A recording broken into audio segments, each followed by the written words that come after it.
Hello and welcome to the Truth from the Stand Deer Hunting Podcast. I'm your host, Clint Campbell, and you are listening to episode number 84, brought to you by Wicked Tree Gear. Today I'm joined by Alex Comstock of Whitetail DNA. We're talking North Dakota velvet bucks and adapting hunting styles when moving to a new state. So stay tuned.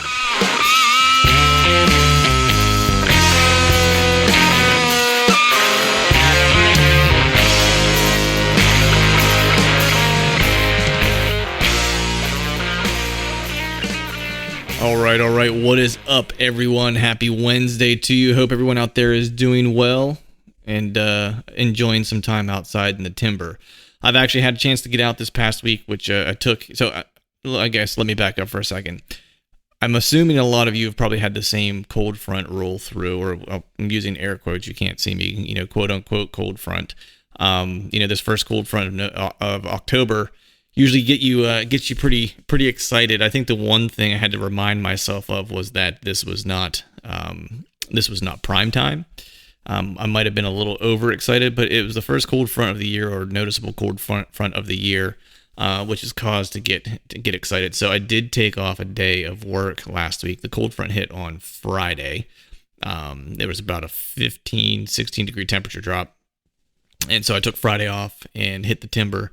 Did an all-day sit, which is kind of unusual for this time of year, but the piece of public that I was hunting, the access isn't great, and so my only way to really kind of get in with decent access is to try to get in before everything kind of gets back to bed, because I've bumped some deer on entrance a couple different times. So planned to do an all-day sit, did that, and actually it was the first sit that I did in the Mantis saddle. So the Tethered makes this saddle called the Mantis. I use that in the Predator platform. It's the first all-day sit, man. I got to tell you, super comfortable, and definitely going to be deploying that as probably my primary means of hunting for the foreseeable future. I'm sure I'll probably hang, a stand here and there that might be something that's preset. Whenever I hit this Ohio hunt here in the next few weeks, I'm somewhat familiar with the area that I'm going to, so there's a couple spots where I may just go hang a stand and have it there. That way I can hunt it, or the two buddies that I'm going with could hunt it if they want to. But by and large, I'm probably going to be hunting out of the saddle. So, but I'm not going to get into great detail, because John and I will do a catch up here at some point where we kind of go over, the hunts that we've been doing the past few weeks. But nothing to write home about on that hunt. It was almost as if the cold front didn't even hit, is what the deer movement seemed like. And so then I went back out for an evening hunt on Saturday and did manage to harvest the doe. So got some meat in the freezer, which I'm pretty excited about, and did that in the Mantis saddle as well. And gotta say, it was one of those things where the shot opportunity probably wouldn't have presented itself if it weren't for hunting out of a saddle. Maybe I get presented a shot as she may have passed some brush and stuff and got to the other side of it, but there's nothing saying that she would have gotten there. So I took the first best shot opportunity, and that was all kind of made, came to fruition because of the saddle to a degree. So if you're considering saddle hunting, I would definitely check it out. Tethered is the saddle that I've been using. Super lightweight, super comfortable. So give those guys a check. Also, before we jump into the podcast here, just have one kind of pseudo announcement to make. I can't divulge a ton of the details at this moment, but I'll be launching something new here in probably the next month to month and a half. I'd say November-ish is when it should be made public, I guess.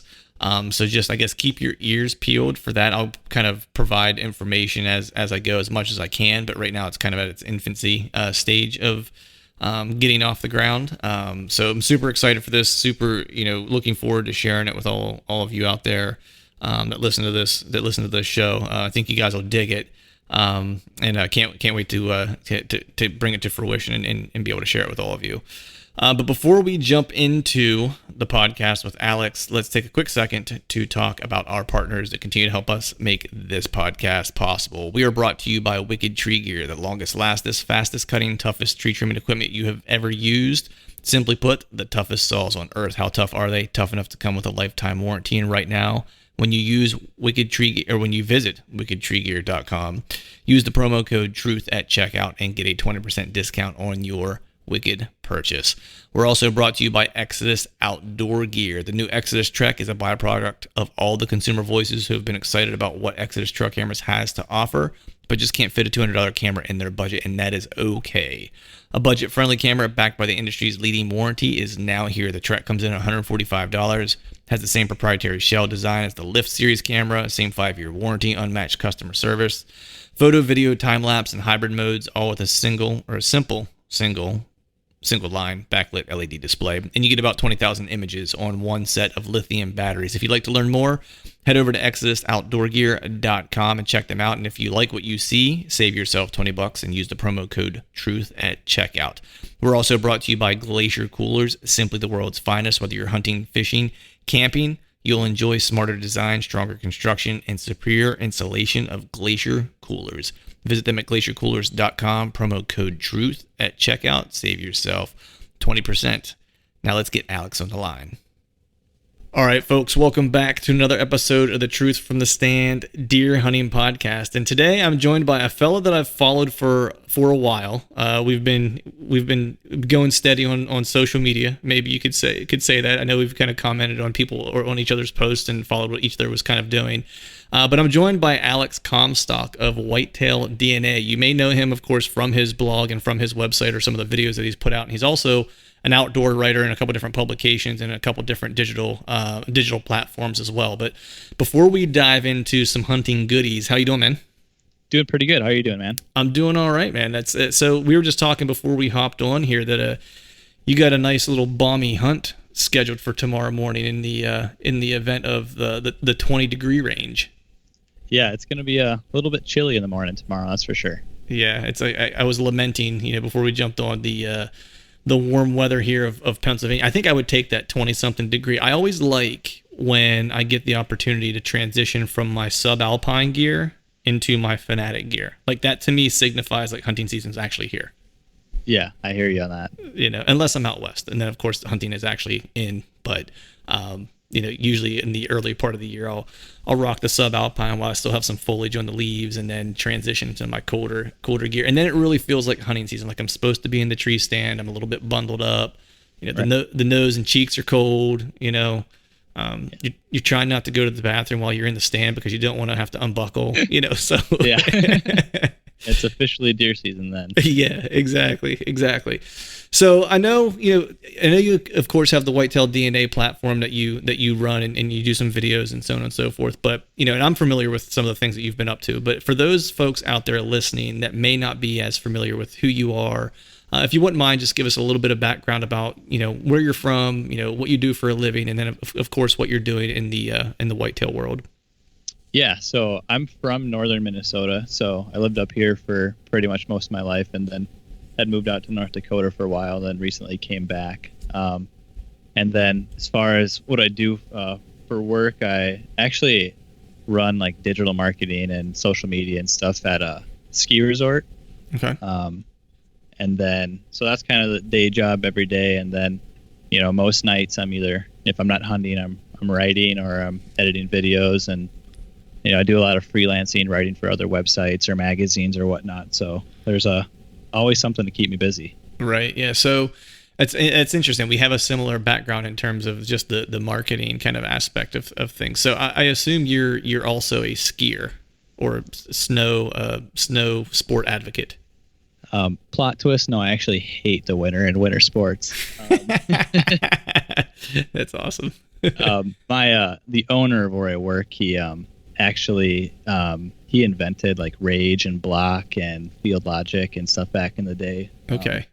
So I kind of work for him on that aspect because in the summertime we do like 3D courses, archery, and put on some big archery events. So nice. I kind of just have to bear with the winter season, if you will. Right. That's kind of interesting, man. Like I would assume, that you were all into the winter sports, but that's cool that you get to kind of I guess scratch your archery itch in and out of season, which is kind of nice. You're able to apply it, which is good. Yeah, it's definitely nice, and it's it's nice during the fall. We have, a nice range right outside of pretty much my office. So I go out and shoot, lunch before I go hunting if I'm leaving from work. So it sets up nice. Yeah, that's terrible to have an archery range while you're at work. That's awful. Yeah, definitely. Yeah.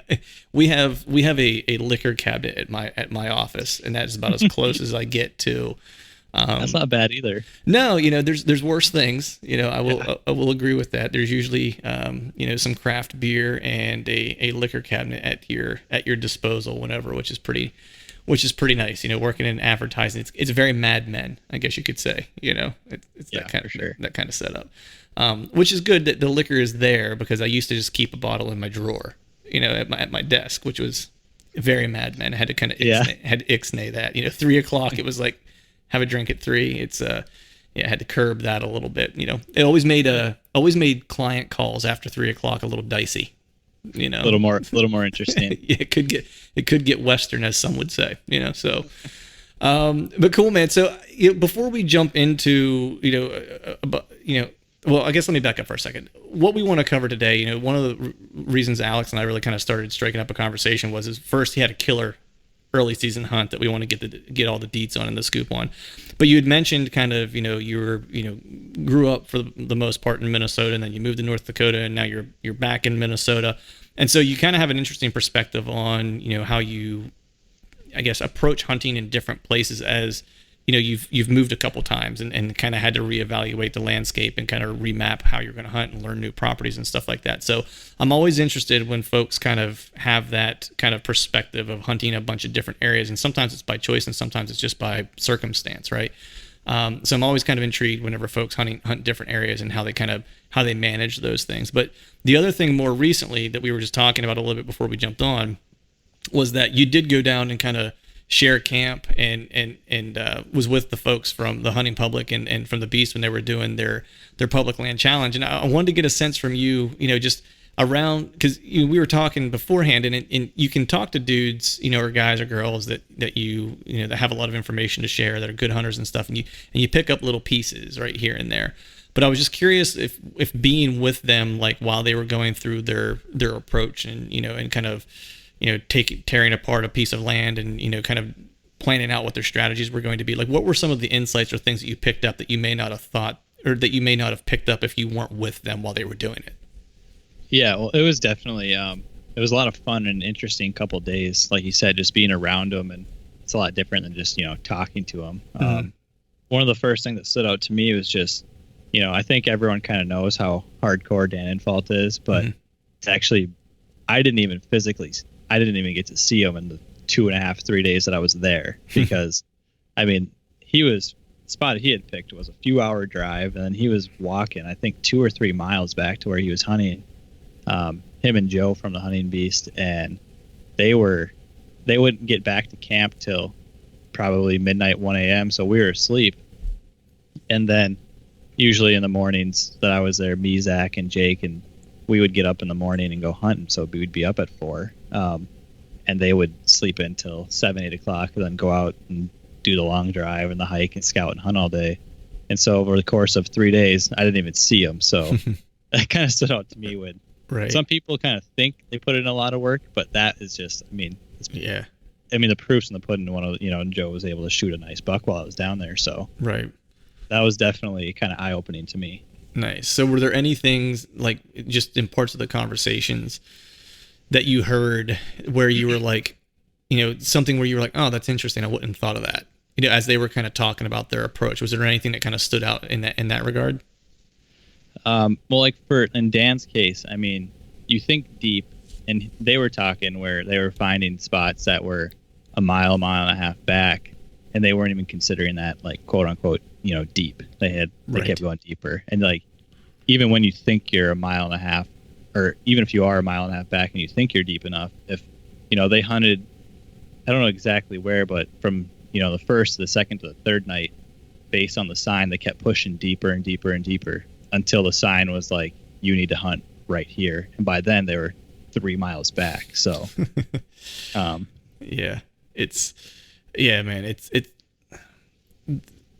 I don't know that I've ever hiked for whitetail 3 miles back into somewhere.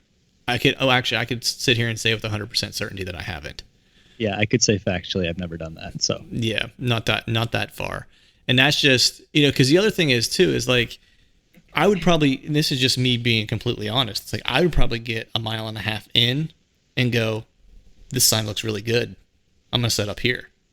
right. You know what I mean? And it's that, it's that perspective, I guess, that, I mean, Dan, I mean, I'm not telling anyone here that, something that they don't already know, which is just, Dan has such an acute ability to kind of take apart, a piece of timber. And he almost understands, like, without even having to see the sign, he almost has an expectation of what he should see, and that's what he's looking for.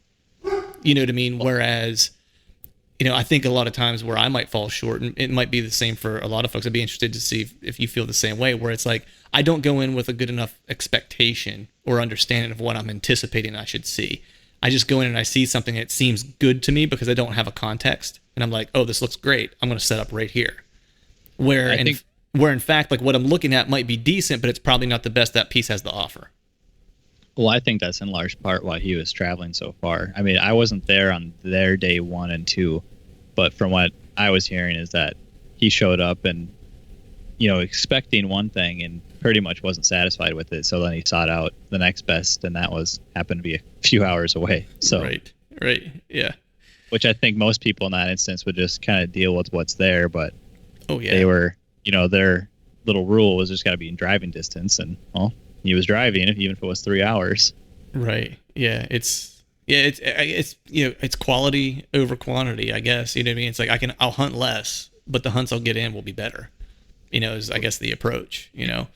I'm probably in the same boat as you. It's like I probably would have been like, well, this is where I'm at. I'm gonna make the best of it. You know what I mean? It's right. I think a lot of folks would kind of fall into that, but that's also why he's the big buck serial killer. You know what I mean? He gets the name honestly. He's willing to go in and do the things others aren't willing to do. I mean, I think all of us as dedicated kind of diehard hunters, are aspiring to that. And we're working toward that. And it's not something I think even he would admit that, like, you just land with, like, you develop that.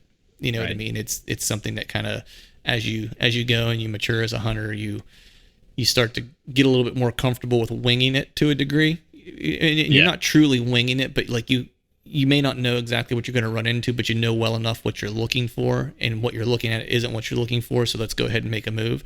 That was one of my things for this coming year, was just to be more aggressive and not get married to positions and make myself move if I'm just not feeling it. And if it might just even be a gut feeling that I'm just like, what, I'm just not feeling this spot. I got to move. So, right. And what I found really interesting down there is, how you said, people look for certain things. Like Dan was looking for certain, like oak islands that were dropping acorns within, marshy areas, and he wasn't finding that there.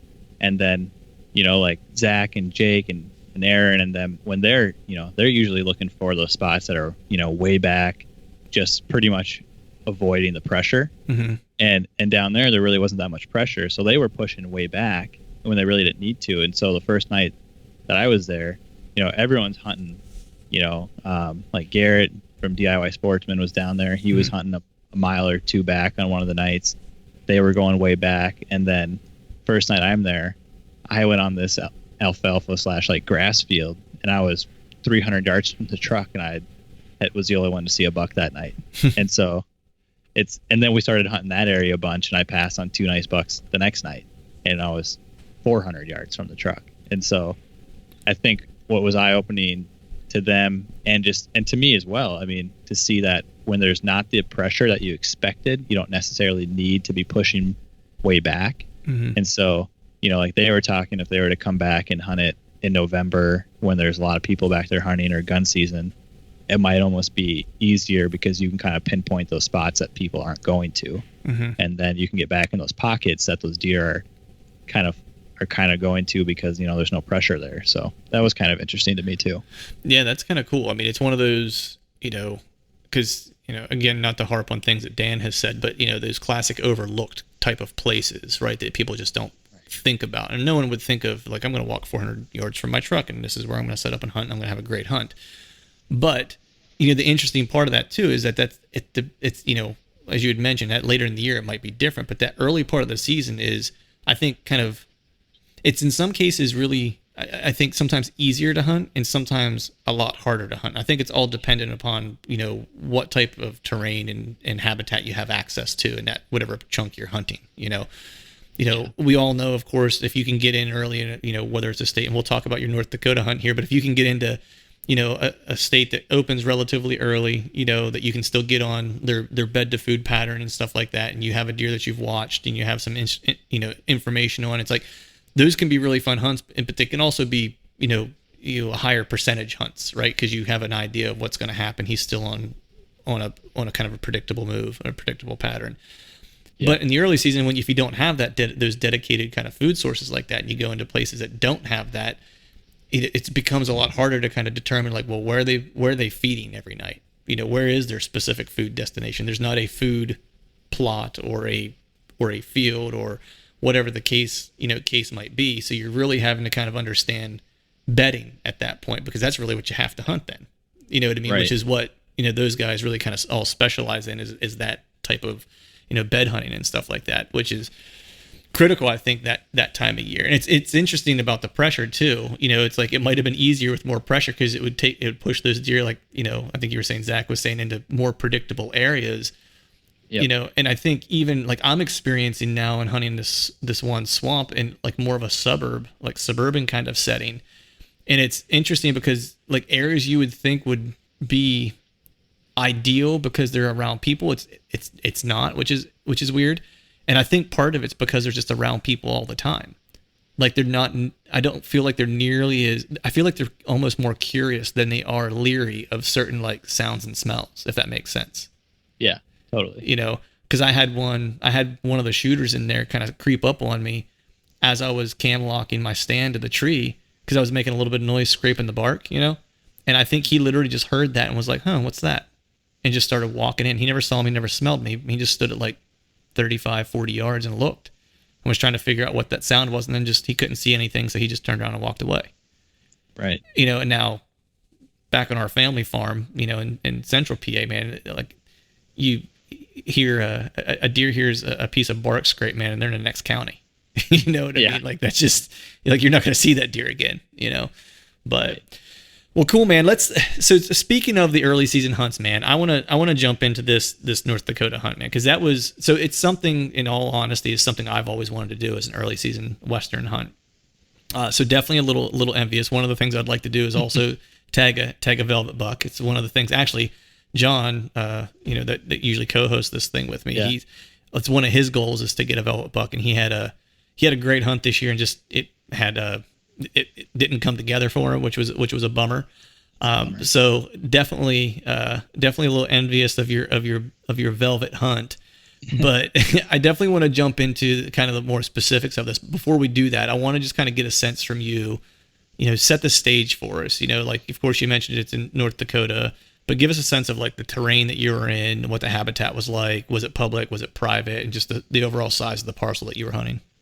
Yeah, so when you think in North Dakota, it isn't necessarily what people kind of think either just flatlands or Western North Dakota, where you kind of have the like the big hills and whatnot. This is I'm on the eastern side of the state, so there's a lot of river bottom, a lot of small wood lots around crop fields. So pretty much what I focus on is the river bottoms, and I was hunting early season. I'm hunting crop fields up kind of around the river bottom, hunting like shelter belts that are jutting into the crop fields or on the edges of these river bottoms, like right on the edge of the woods, because most of the deer are bedding in and around the river bottoms, and the wind swirls down there, and so it can be really tough to hunt early in the year. Mm-hmm. And so that's pretty much what I was focusing on. And where I actually shot the buck was private, but it borders public, and all the river bottoms are actually public land, but like the access to it is private, and then I also have permission on that as well. Okay. So the buck was actually shot on private, but it's where if anyone that follow along any of my hunts from like years before, is where I was hunting same property that I was hunting this buck that I'd hunted for a few years named Kobe, and so he was living on the public, but it was up in private. So Okay. So I'm just naive here with some of the features out in the western part of the country. So what is a shelter belt? Just like a windrow, Okay. row of trees pretty much that are breaking up crop fields, because kind of just breaking out the wind out there, because From wind erosion and stuff like that. Yeah. Yeah. Okay. So this buck that you ended up harvesting, did you know this particular buck? Like, had you been following him, or was he just an unlucky fella? No, I had gotten pictures of him all summer, and so he was I kind of considered him, and it kind of sounds bad, but kind of considered him like my backup buck, because Right. every year out there, I've always got a number of I've always got a lot of really big deer to hunt out there. Mm-hmm. And this year I just had a number of things fall where this certain property where I shot him, he was the biggest buck that was around there, the most mature. And there's a couple other properties that I've been hunting that I have been hunting bucks for the past, or known of for the past, for me, 3 or 4 years, the whole time I've been out there. So I had a couple bucks that I thought were in the 6 to 7 year old range. But they hadn't shown up, and then I had a couple trail cameras that were messed with and stolen, and SD cards taken, and so kind of a debacle on the property where I wanted to hunt those deer. And so then I kind of came back, and this buck had been showing up pretty regularly all summer, and I kind of thought I had a good chance at him. Right. Yeah, that's a bummer, man. Like, I've seen some of your trail camera pictures, man, and you definitely certifiably have had some hammers on there, which makes me doubly envious. They were velvet hammers at that, so that's like the double whammy, so to speak. But so essentially you have some familiarity with this property, then, right? That's you've hunted in the past, right? Okay, so let's get in the way back machine, I guess, here, since this is a familiar to you property, and I guess. Walk me through, how you break this property down in terms of scouting. And I know you have, history with it, but like, if you kind of think back as to how you kind of dissected this property, like to figure out, where, I know you'd mentioned the river bottoms are typically where they bed, and, and stuff like that. But like, help me understand, I guess, how you dissected like their travel routes and their travel corridors and stuff like that. Are there certain terrain features that they're going to follow? Because here on the, east coast here in PA, the things you'll kind of look for is like, we do have some ridges and some mountains and stuff like that. So there's pretty clear, difference in elevation or elevation change, and hard edges that you can kind of find that kind of give you a really good sense of what you might want to start with. Whenever you're in a place like North Dakota, it's like where you're having, shelter belts for wind erosion, and you are dealing with relatively flat-ish land. I want to kind of understand how you kind of take something like that apart where you don't have significant changes, so to speak. Right. Well, what I looked for, and this is why I was drawn to this property, was that being from northern Minnesota, I know how to hunt in woods, right? And so I looked, this was the biggest, it's only a few hundred acres, but it was kind of the biggest piece of public that I could find that had consistency in, actual trees, because in some parts they can be kind of hard to find out there. So that's why I went after this property kind of right away. And then, when I first went after, or started hunting it back in, I think 2015, it was kind of hunting the edges, hunting, the crop field, since I had permission on which crop field's private, so which I had permission there. And then kind of diving into it a little more during the rut. It's just, there isn't really a lot of terrain features. There's, the river running through it. So kind of you can look at, for some oxbows and some bedding and stuff like that. But then it was, mainly during the spring when I would get in there and do a lot of shed hunting is where I really learned how they were kind of using it. Mm-hmm. And pretty much the river bottom goes for, miles and miles, and I can hunt just a small piece of it. So they're pretty much just following it up and down because it's only so wide. You got crops on one side and you got a highway on the other side. So they're not going to go out and, for the most part, they're not going to be going out and crossing the highway, where they're kind of just following it up and down more or less. And so there isn't really any, major terrain features, so to speak of. And so that's pretty much how I looked at it. And then based on what the crops are, can kind of affect how the deer are coming out of it, or if they're following it to the next property, pretty much. Right. So what kind of crops were nearby or on this property? So this year I had corn and beans, so it was kind of nice. And years past, like last year, the one field was bad beans, and then the other field was just a cover crop, and so it didn't have as much of an effect last year. Right. So I'm assuming the corn was standing while you were hunting, right? Yeah. So what type of challenges did that pose, or did you walk into it thinking that? Because let me back up for a second. Different folks have different perspectives on having standing corn, right? Some people really like it. Some people despise having standing corn whenever they get ready to hunt. I guess I'm asking, where do you fall on that, and how do you think the standing corn impacted your hunt?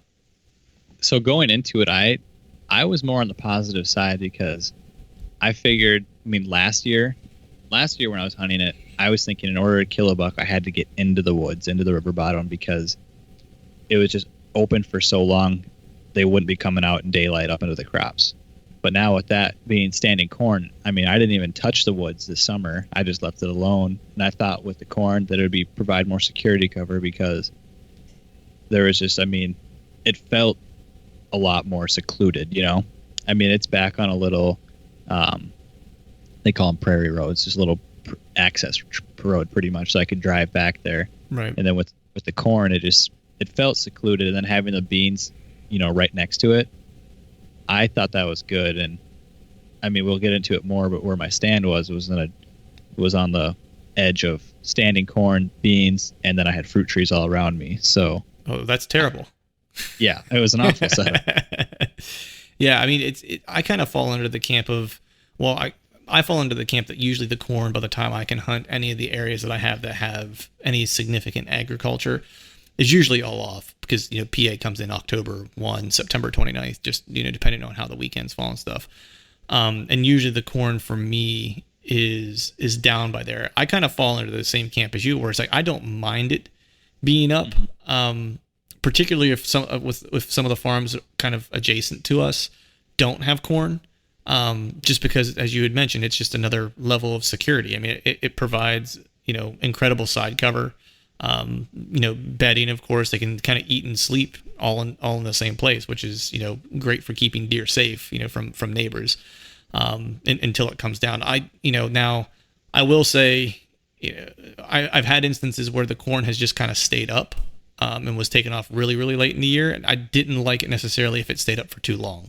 I didn't mind it early in the season, but as the season kind of wore on, I would prefer for it to be down, only because I kind of have a better understanding of the timber than I do hunting edges, because I hunt more timber than I do edges typically, or field edges, I guess I should say.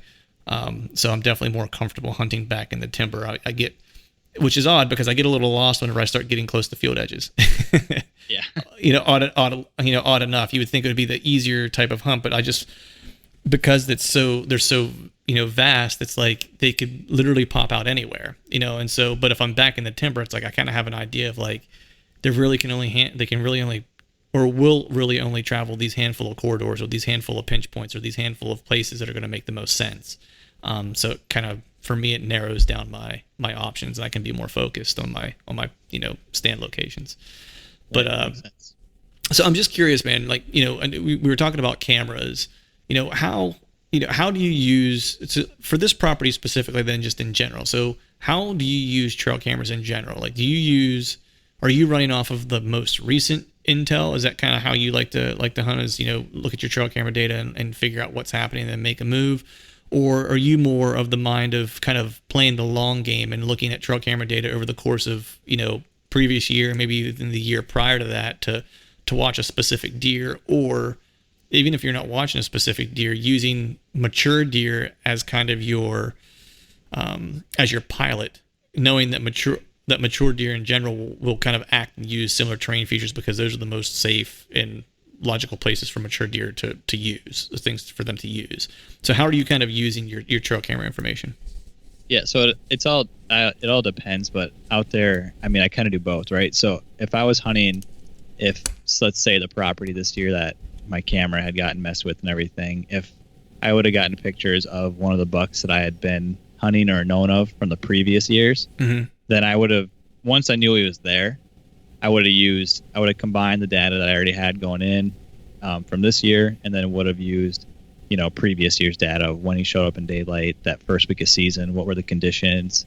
Then I would have used previous year's data, because I think that yearly trends, especially early season, can really be strong. And so, right. But with this particular deer, I didn't know of him really until this year, and so all I had to go off was this data. So, I mean, the day that I shot him, I literally had checked the camera, and he had shown up in daylight the 2 days prior, so I knew I had to move in if I wanted to shoot him now, pretty much. Right. Before he changed, because where I think people get in trouble is they think they can. A lot of people, I think, like to hunt off, 2 or 3 weeks, before, that data, when they go pull a card in middle of October or November, when that's kind of already happened and gone. Mm-hmm. But at, early, I mean, I shot that buck on this year September 4th, and season opened August 31st. And so, when they're still in that summer pattern, you have time where if they've been doing something for a week or two, they're probably going to still do it. If that makes sense. Right. Yeah, no.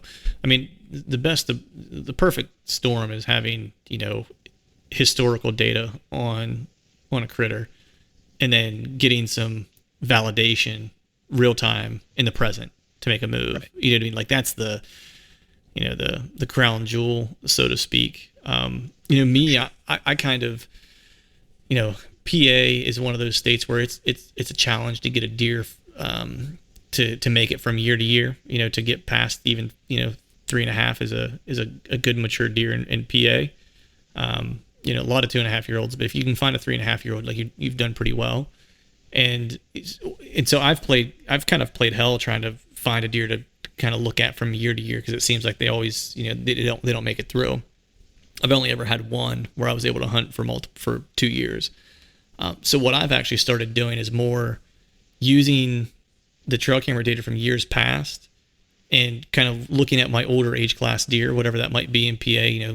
Sometimes you get a 4-year-old and, maybe a couple 3-year-olds, and kind of watch what they do and how they use the terrain, and just kind of understand that these are the best terrain features to travel, right? Because the oldest, smartest deer are using these things, and these are the best places for them to bed, because the older, smarter deer are bedding in these areas. And so I kind of use that as my way to scout now, which is different. Like, this is the first year that I've done that, so the jury's still out as to whether or not it's successful. But it's, and I'm really kind of using it on my dad's new property, because I didn't hunt it at all last year and just watched it with cameras. And then, of course, I've hunted it once this year, watched it with cameras, and I'm noticing that the older deer are using specific areas, right? And even though the 2 deer that I wanted to make it through last year didn't make it, the 2, I guess there's 2 3-year-olds, I guess, on the property, like, they're both using the same terrain features and the same kind of travel patterns as the 2 deer from the prior year.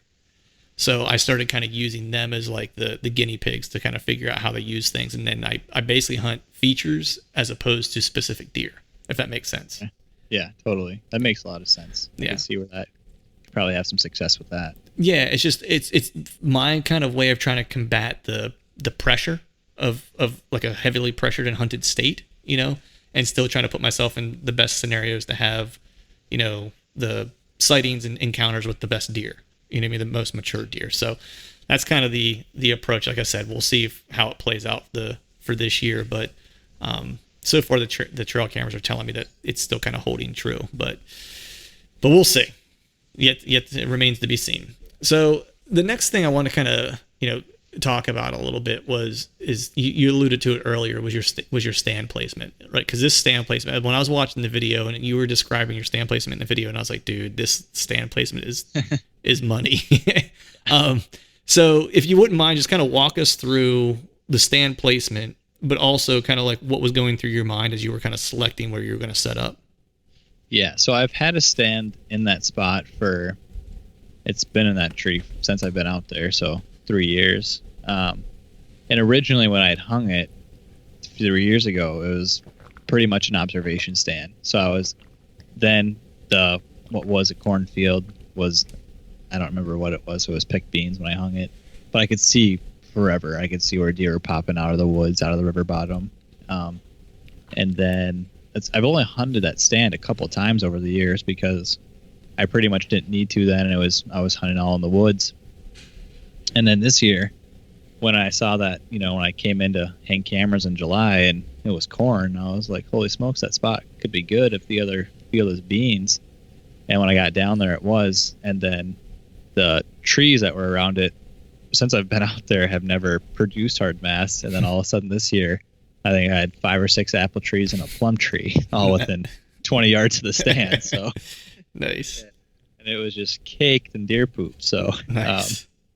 I was like, well, I probably should put up a camera and hunt here this year. So right. Yeah, so that's pretty much. I mean, I was at the very end of a shelter belt or a windrow. So this tree line pretty much comes from the road all the way. I don't know if it's a half mile or whatnot, but all the way down and then into, the crops kind of come around it. So it's a natural, it's a point. And the trails that were coming from the standing corn to the beans or vice versa, right in front of the stand through this little grassy area where all the fruit trees was just beat down. And so it was a easy spot to pick. Right. So were you, I guess, let me ask it this way. So were you kind of, I guess, aware of the prevailing wind for that particular piece of property from previous years? Like, I mean, did you know that, like, usually in this time of year, I'm going to get a southwest wind or whatever it is predominantly? Yep. Yeah. It was, southwest. Southwest. Okay, nice. And that stand setup was kind of what you had for a southwest wind? Right. So it was kind of blowing over my shoulder, kind of pretty much right where I came, almost cutting it down, into the cornfield. So right. If they were bedding in the corn, like if I had to walk by them almost, then I would have been kind of screwed. But right, that didn't seem to be the case. Now, when you're playing the wind in that stand location, or just any stand location in general, are you typically a guy who likes to cut the wind? Do you play the wind aggressively, or do you try to give the deer the wind? So what's your approach with that? Yeah, I think I found that, most of the times on those hunts where you're seeing the most mature bucks, usually your winds, cutting it like just enough where you're getting by, Mm-hmm. It wasn't the case in this hunt, but in a lot of them, that's how I usually am playing it. Right. Okay. Yeah. I'm this upcoming weekend. It's a couple of these deer I've been watching. I know that. So again, I don't have a whole lot of intel on this particular property because it's new to me this year. So I'm kind of learning as I go. But I do know that they've traveled and they have liked to travel in the past on a northeast wind or a northeast wind. And it's weird because we're getting a nice temp drop and it's going to be a south northwest wind this weekend, all weekend, Friday and Saturday. And it's one of those winds where I hesitated for a second about going in to hunt it, but then I realized that if I play my cards right and I set up in the right position, I'm actually going to be able to kind of set up between 2 bedding areas and have my scent kind of blow between them. And they can't really get from one bedding area to the other passing behind me is how I'll set up. It'll be kind of to my back. They have to come out in front of me because the swamp is so thick in that particular area that you can't really pass through. So, which is why there's a trail that kind of wraps around this one kind of, I guess it's a small turn that kind of runs into a small runoff, like a small rainwater runoff. And so I figured, I was like, I'm going to go ahead and just risk it for the biscuit this weekend. And I'm going to play the iffy wind and hopefully it doesn't burn me, because if I play it right and if it works out how I think it will, it's like I should be pretty bulletproof in this particular set. And by the time they get anywhere close to recognize that I'm there, if they're worthy of an arrow, they'll already have one. So Exactly. Yeah. So that's my plan. So I'll keep you posted on how it works. So I've been staring at the maps going, man, is this going to work? Like, or am I just going to totally screw myself? Yeah, I've definitely gone into a number of those hunts where it's like, well, I'm either going to screw it all up or I'm going to shoot one. So that's kind of my feeling this weekend. I'm like, this is, I'm going to go for broke. I'm going to do it, because I only have a handful more hunts for this year on that property before I end up going out of state, and then the season will be kind of squashed at that point. But yeah. So, all right. So we've kind of, picked your brain through,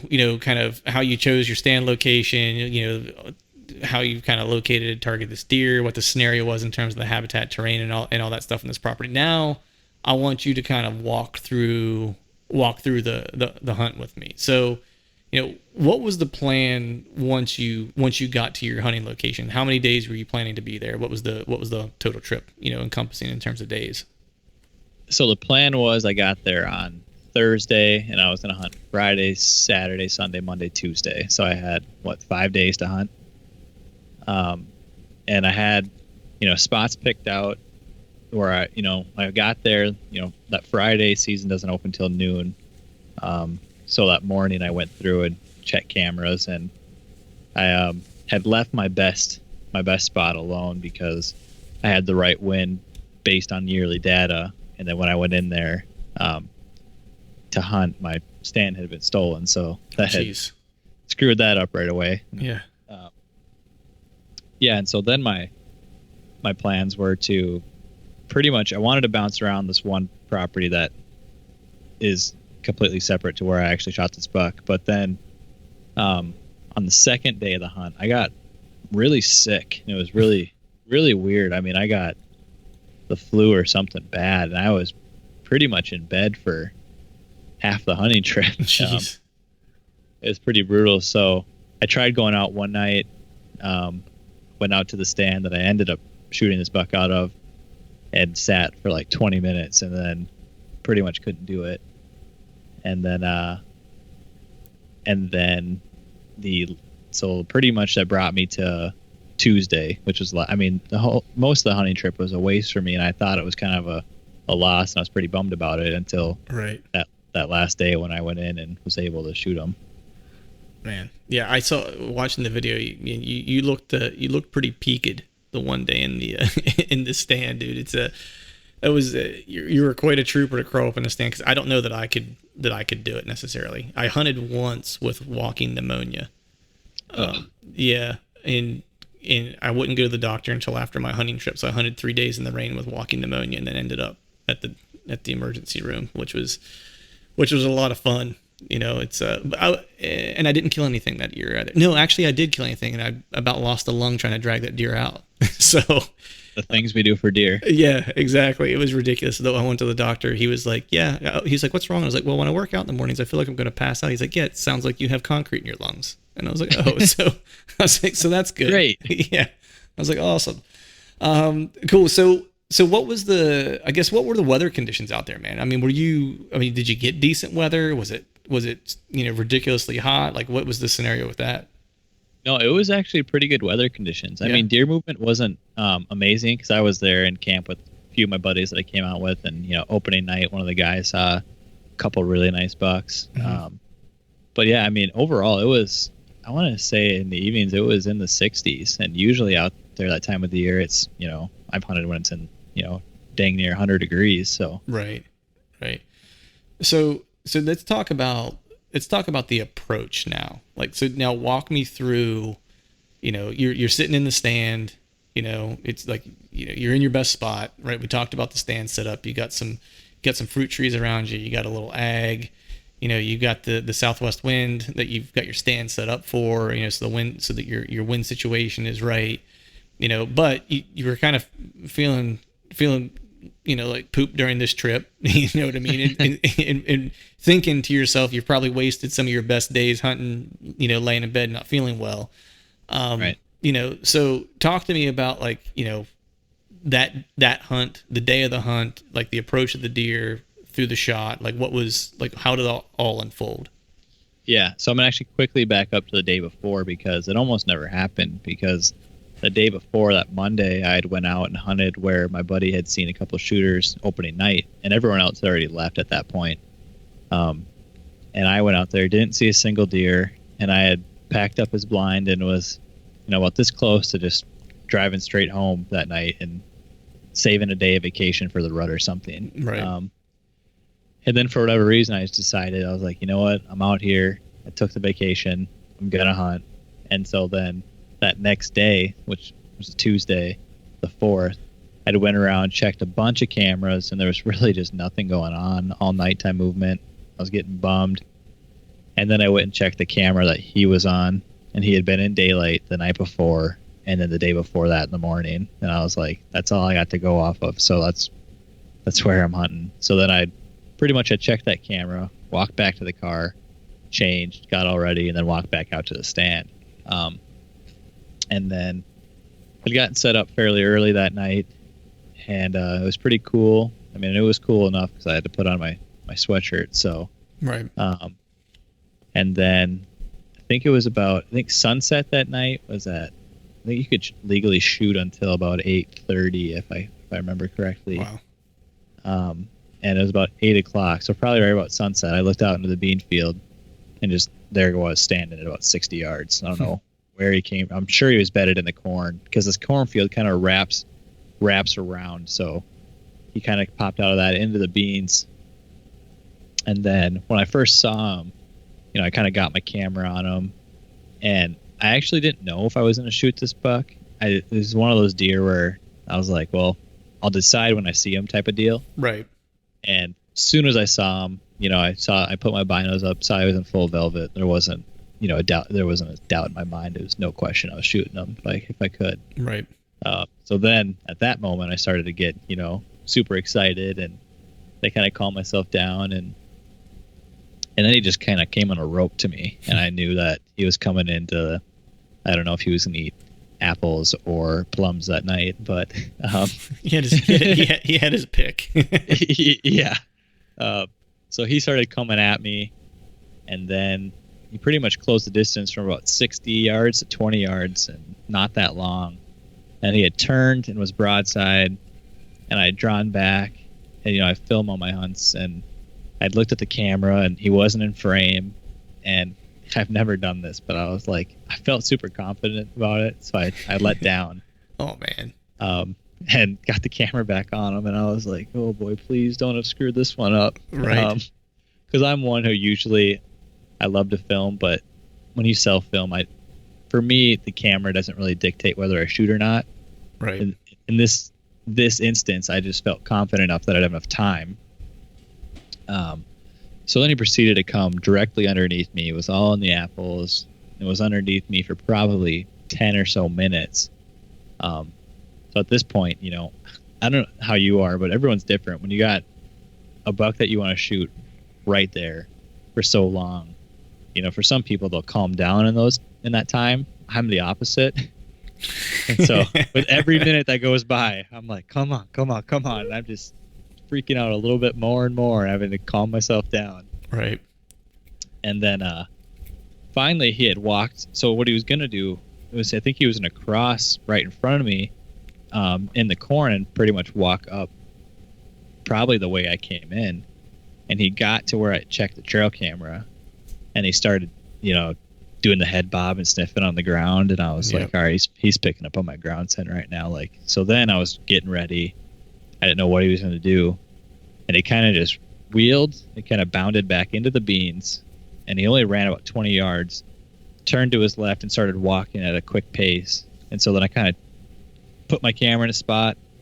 I had no idea if he was going to be in frame or not. And he came through, and I had to stop him. He was at 20 yards, and I'd let the arrow fly, and knew it was a good shot. And he kind of took off into the beans, and I lost him. And that's when the celebrations kind of started. Yeah, that was awesome, man. Yeah, it was like I was watching the video, and whenever he was approaching you, I was like, man, shoot.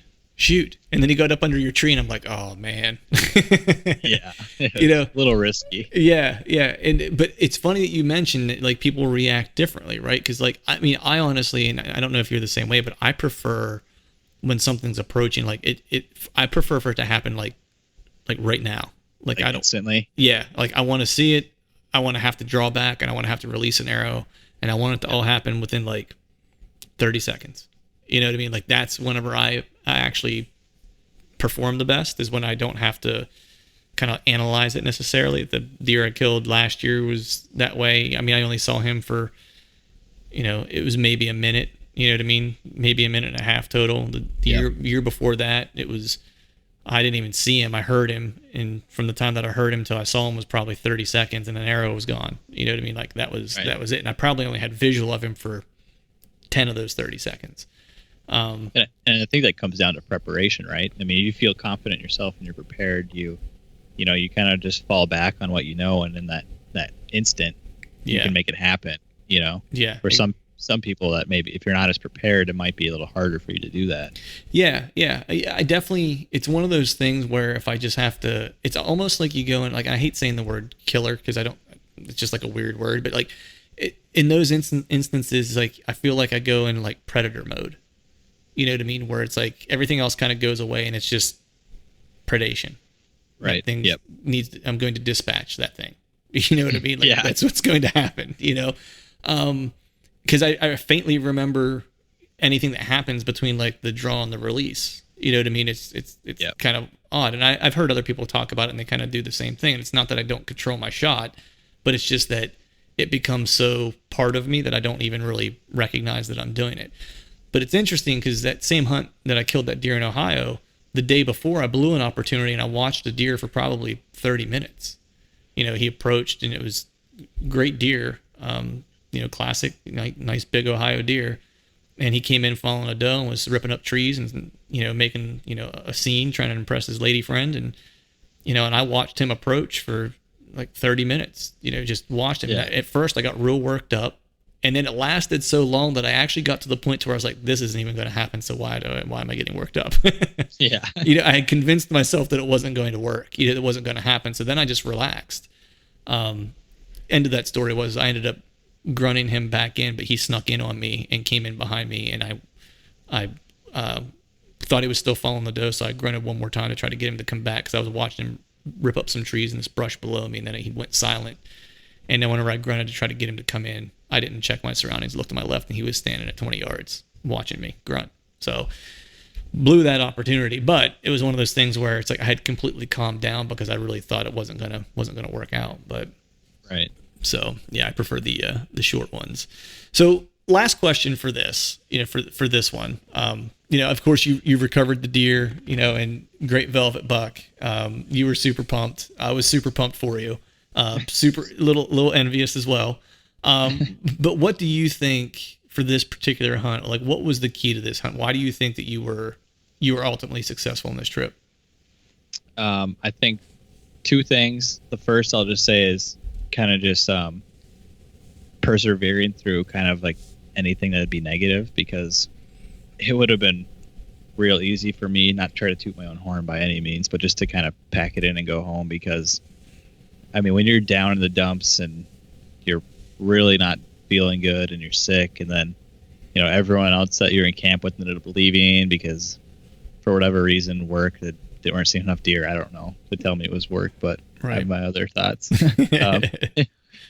And so now you're the only one there, and it would have just been really easy to go home. But staying there that extra day that I had allotted, and then when I was there that extra day, going through and checking all my cameras, and I mean, it sounds like an easy thing, but out there mostly I'm hunting public, and so a camera check is a mile walk, a swap of a card, and a mile walk back.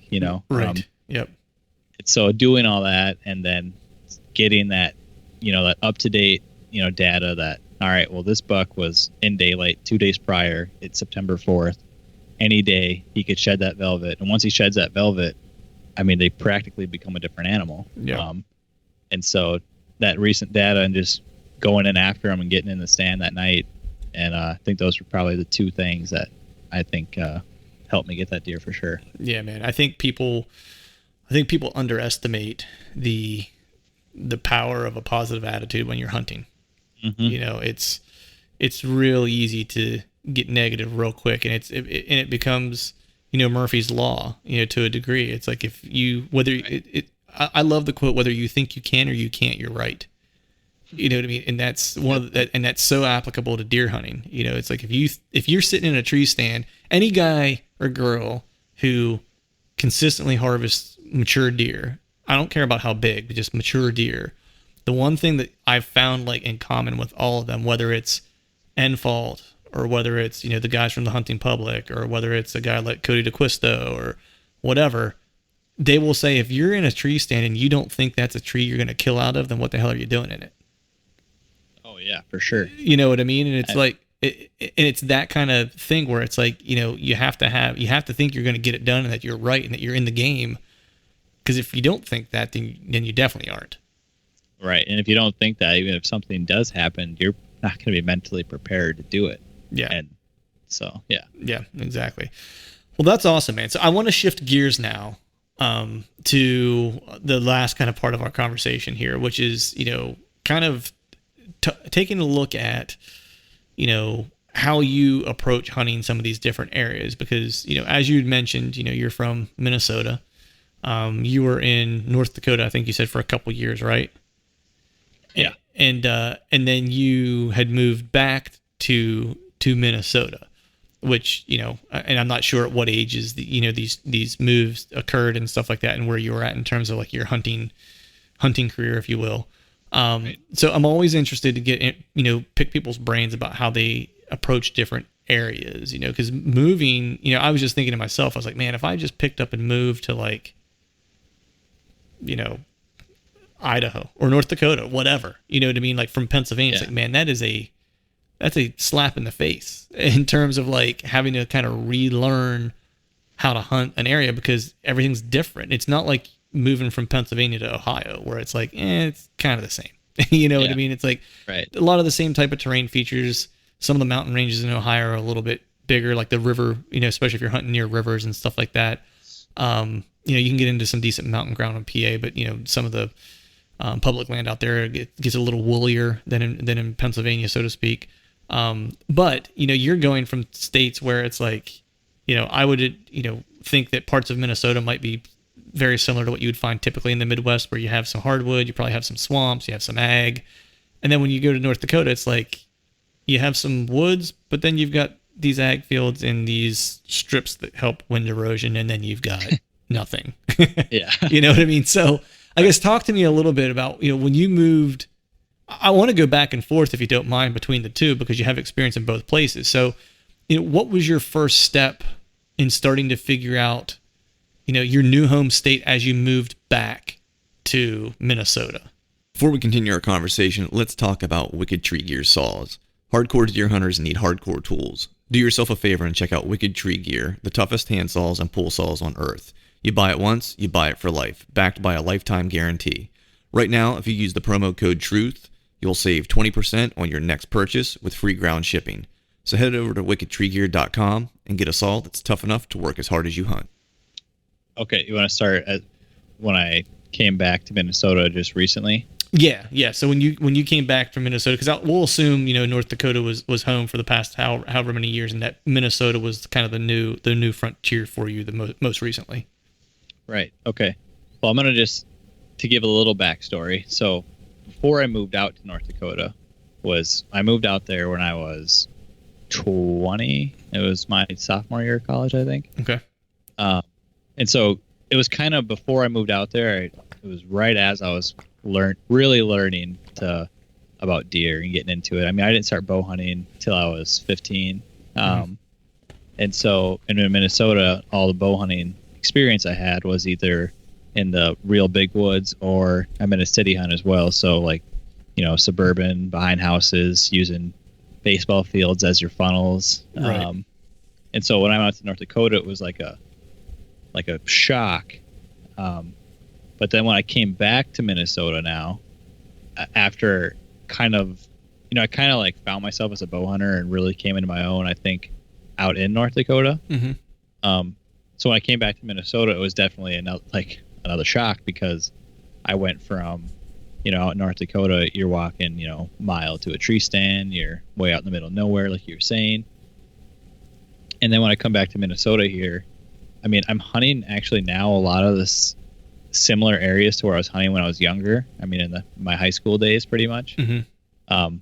But I'm looking at it with a different eye. I mean, I've got permission on a small piece of private that's really good, but I was hunting definitely wrong back then.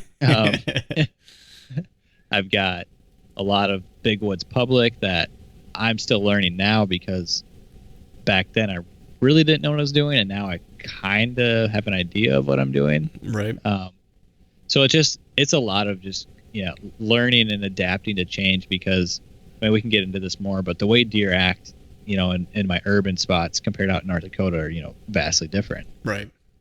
Yeah. No, 100% there, man. Because like I said earlier, this is the first year that I'm hunting some suburban areas. When I say suburban areas, there's farmland around, there's some crop fields that are nearby, but there are, small little housing developments that pop up in between, these pieces of farmland, and they definitely do act different, different than the deer that I've typically, hunted in general. So I guess, so with that backstory, so how did you first, what was the first thing you did when you got back to Minnesota? What was the first kind of thing that you had to kind of reacquaint yourself with, just from an approach or a strategy perspective?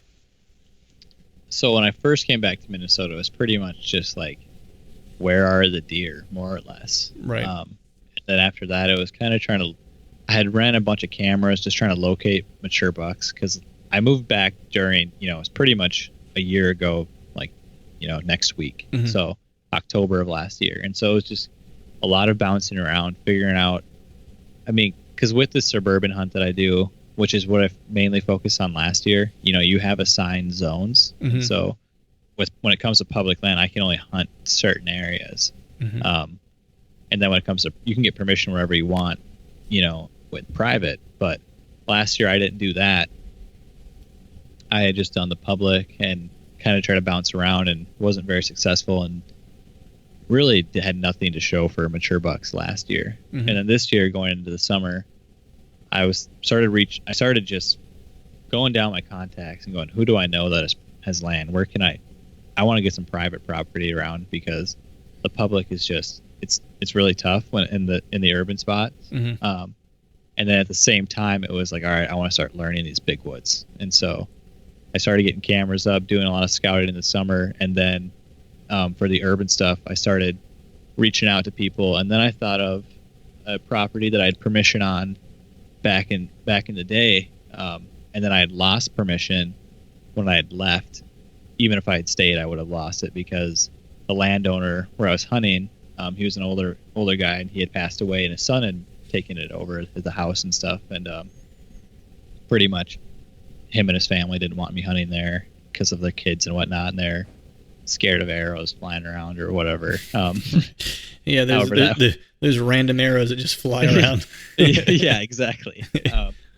But I had reached out to him and said, hey, it's been a few years, wondering if there's any chance I could have permission to hunt, because every year I always had big bucks, mature bucks on camera there.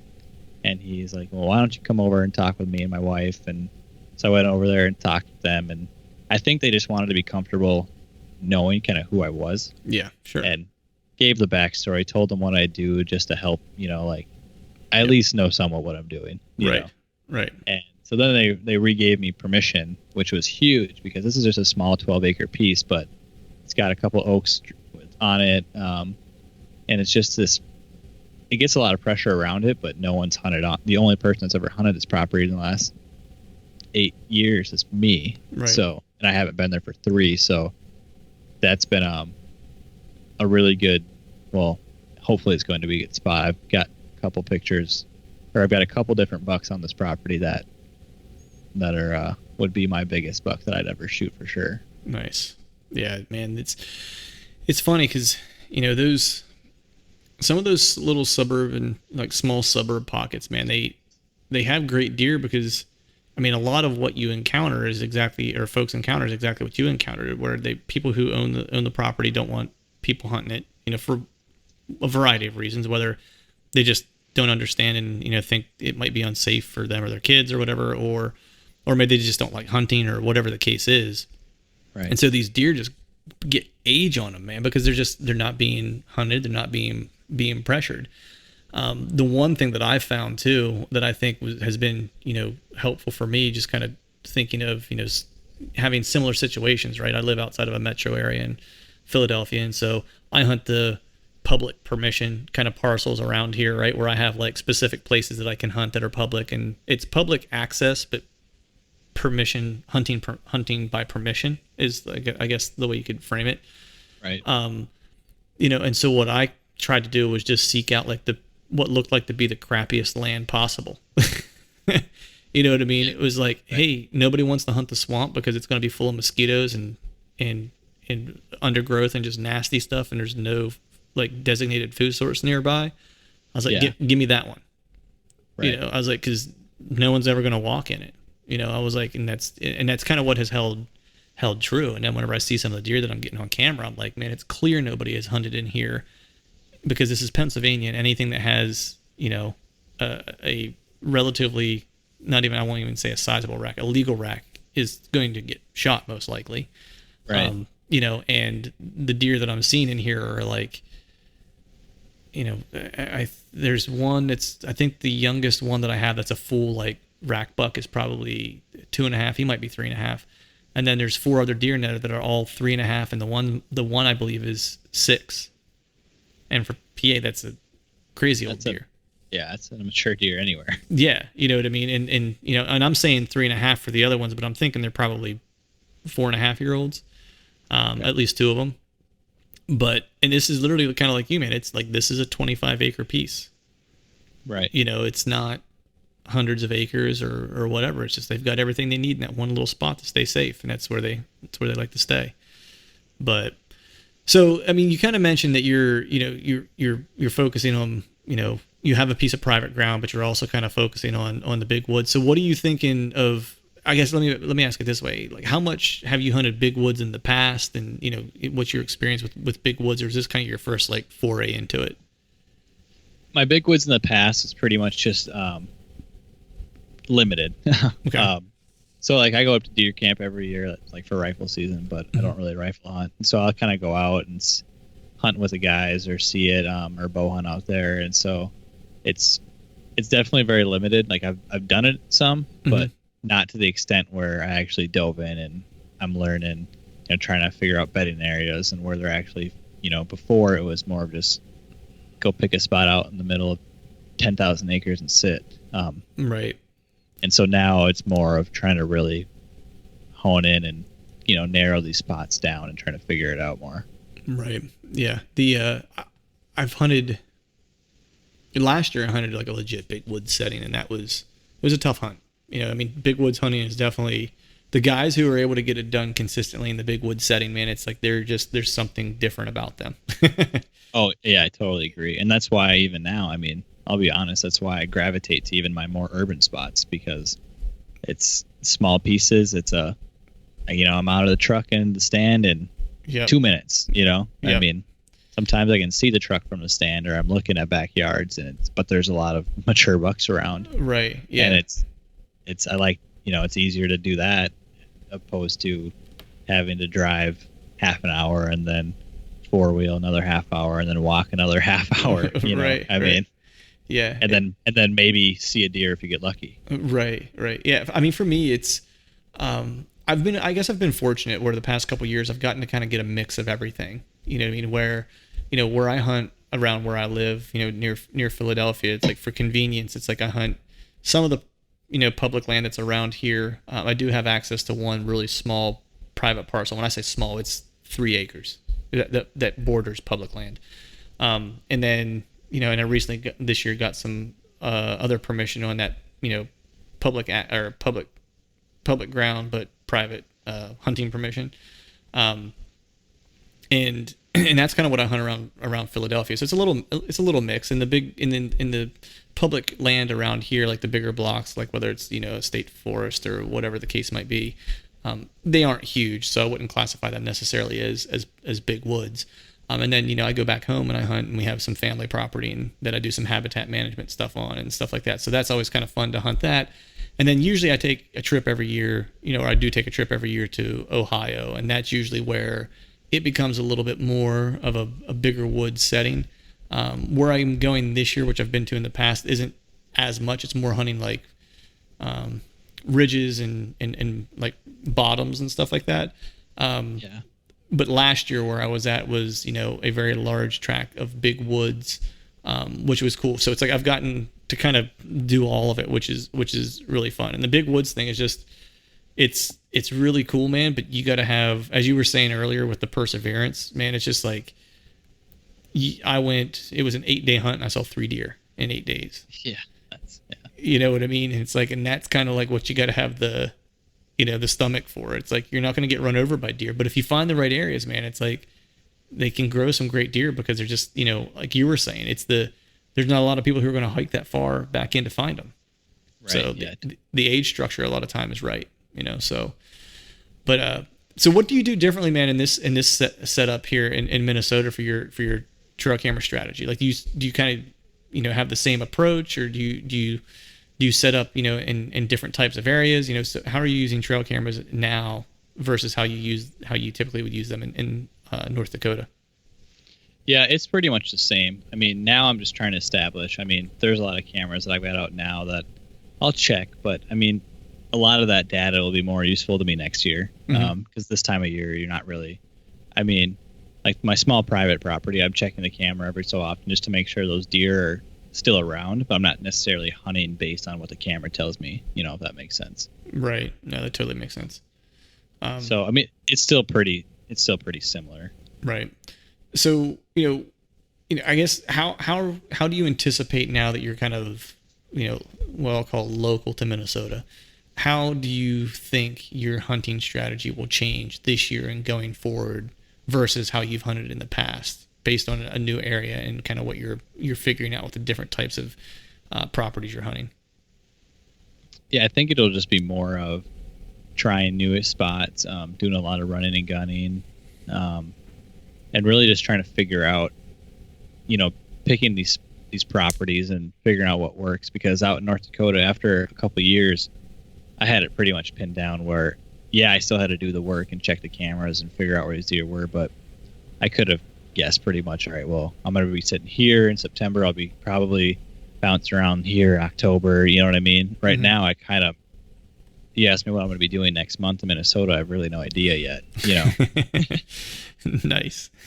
Hey, me either. So, but it's doing that and kind of just gathering that base, and I might get lucky. I mean, I might get one of these bucks on the small private property, but between the information that I gather and what I get on cameras, it'll give me a bigger base for next year. Right. So when you were mentioning running and gunning, it's like I was saying, I think in the podcast that we put out last week, that I kind of purposefully this year, I don't have any stand set at all. I don't have one single stand that is pre-hung. I have some trees kind of in mind and stuff like that, because I'm trying to force myself to not get married to locations. And it was something I picked up on, and actually talking to Zach, that I realized that I was really kind of missing opportunities, because I was just, having a location either set or knowing exactly where I was going to go. And I just kind of beeline it to that spot and I set up, where his approach is really like and a lot of what I'm picking up on too is, guys like Dan or the Hunting Public guys, again, just guys and girls who are killing big deer. They scout on their way to their stand. Like, they're not married to a spot. Right. If they're walking in and they're kind of always in tune, and they pick up on, a new scrape that opened up with, that's a primary scrape area that has like 4 scrapes, around it within like 10 yards, and it has a bunch of side cover. It's like, I'm hunting that spot. You know what I mean? Like, yep. Drop what you're doing, get into a tree there, because that's the hot sign.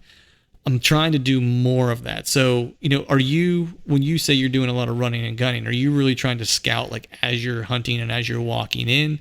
Or do you really kind of have places that you want to kind of set up and just kind of watch? No, I'm definitely more of the mindset of what they're doing and what you're trying to do more of. I mean, I think that can be so valuable. And even when I was down there with them, just seeing that firsthand. I mean, you pick an area on the map that you might have a few spots picked out. I think deer could be bedded here, or there could be, I think I'm going to look for some sign in this area. And then as you're moving on your way in, whether you're hunting the ground, I mean, what they do a lot too is just, they go check a spot out. They don't like it. They move to the next one. They're just hunting from the ground. Mm-hmm. Whether you're doing that or having a stand on your back, I think that can be really valuable. And that way you're not, like you said, married to a tree. I mean, I think so many people just, they've got that tree in their mind that had to stand there forever. That's where they're going, Yeah. And I mean, I've been guilty of that over the years for sure. But when you kind of, back up and open your mindset, whether you're going on the ground or stand on your back and scout while you're going back to where, and you might scout and not see anything, get back to the spot you picked and not see anything. And then that can be challenging too, because you set up there, or do you start over? Mm-hmm. I mean, I saw, was it a couple days ago when the hunting public. They had put out a video and down in Iowa, and I think Aaron had went in expecting a spot to be great, and he kind of got in there and it wasn't what he thought, and then he backed up and picked out a new spot and did it, I think 2 or 3, 4 times, and they finally settled on an area and saw a whole bunch of deer. So I mean, granted it's Iowa, so it doesn't count, but no, I'm just kidding. We got to take our shots when we can. Yeah, exactly. Yeah, no, man, it was funny because whenever I was having that conversation with him, it really came down to like trusting yourself, and knowing that you're reading things the right way. And that was the one thing that I was kind of mentioning. It's like, I just don't think folks trust themselves enough to make those kind of decisions. Like, you got to have a little bit of, I don't want to say arrogance, but you have to have some confidence in knowing that you know what you're doing and that you know what you're seeing. Totally. I was like, I think that that's the part that I'm trying to get over the hump, right? Because, I'm at the point now where, I think that I can walk in and I can do some scouting, in the off season, and I can kind of understand like when sign's being laid down, and I can watch for sign and pay attention to trail camera, like intel and stuff like that from year to year, and understand like how things are going to change through the year in different areas. You know what I mean? Like how certain parts of a farm or a property are going to come on in certain times of the year and stuff like that, right? From a historical perspective. And that helps me pick locations for each part of the season, the following year and stuff like that. But I haven't gotten to the point of confidence of going like, I can just walk into the woods and go, I'm going to go to this stand and then just scout my way to it and go, I saw a handful of scrapes and a couple rubs, and I think this is the hot sign, and I'm going to set up on it. Like, I just haven't got to that point yet, because I always feel like I'm missing something. Mm-hmm. What I mean? I feel like there's a puzzle piece that's missing, and I'm like, if I don't get to that stand location, which I know historically is somewhere where I should be, I'm going to miss something that's going to happen there, because I just, historically, I think that I'm right. You know what I mean? It's like, and I just got to get out of that mindset, man. And I think is the hardest part, is just breaking that habit. Yeah, I totally agree. It's not easy to do, that's for sure. Yeah, it's. I think it becomes easier to do once you lay a couple hammers down doing it. Well, yeah, I think so. You gain a little bit more confidence. But so I've kept you, man, just for a little bit over an hour, dude, and I want to be sensitive to your time. I know you got an early morning for a hunt in some cold temperatures, so I want to make sure you have a chance to get prepped for that. But before I let you go, I want to do 2 things. First thing I want to do is I want you to share a hunting story with us that's memorable to you, and then we'll ask you where we can find more information about you. Yeah, memorable hunt. I don't know. There's quite a few of them. That's what I like to hear. I think I'm gonna go with probably the first buck that we shot out in North Dakota. I didn't shoot this deer, but I got my buddy Tyler that I do all my hunting with out there. He still lives out there. But when I had moved out there, I still remember sending him a text and be like, "Hey, I'm transferring. I'm gonna finish school out there." And we were super pumped, and it was like, I decided late. It was August already, or July. And so then I all of a sudden was transferring and moving out there, and he wasn't, when you're by yourself, he wasn't really getting fully into it. But with me coming out there, we had each other. It was like, all right, let's go 100% and figure out this North Dakota thing, Right. And we had picked a few properties or whatnot, and then I had thrown up some cameras. And then I remember a day after school going out and checking this camera, and I had no idea what to expect. It's just small. It looks like nothing, but it was kind of one of those first pieces that I picked that was within a half hour of where we were at.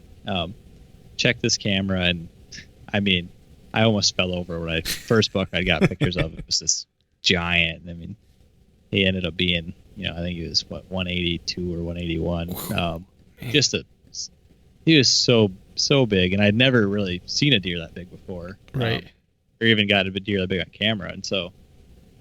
And then Tyler's, he was a much more astute student than I was, an engineer, and I was trying to convince him to skip class this one day in October because we had the right conditions. It was a little drizzly, and we need to go hang a stand. And I was like, let's go, and finally convinced him to skip school. We went out, and we go to hang the stand, And the plan was that I was going to sit this stand that we were hanging, and then he was going to go sit a different stand where we were actually getting pictures of the buck over the scrape. And so we went out, hung the stand, and then I realized that I'd left my bow at the car. And so I was like, it only makes sense for Tyler just to sit that stand. Then I'll go back and get my bow and head over to the other stand. And it just made more sense that way. So I ended up having Tyler sit that stand. I went back to the car, got my bow, went back to the stand that we were getting pictures of this buck over the scrape. And still remember, this was pretty funny. So the first thing I'd seen this huge animal out in this field, and I didn't know what it was at first. I thought it was like a horse, and ended up being a moose. And I didn't know there was moose out in eastern North Dakota. And I texted him. I was like, "Yeah, I got one moose out in front of me." He's like, "What? You sure it's not like a bear?" And I was like, "No, dude, I got a moose out there."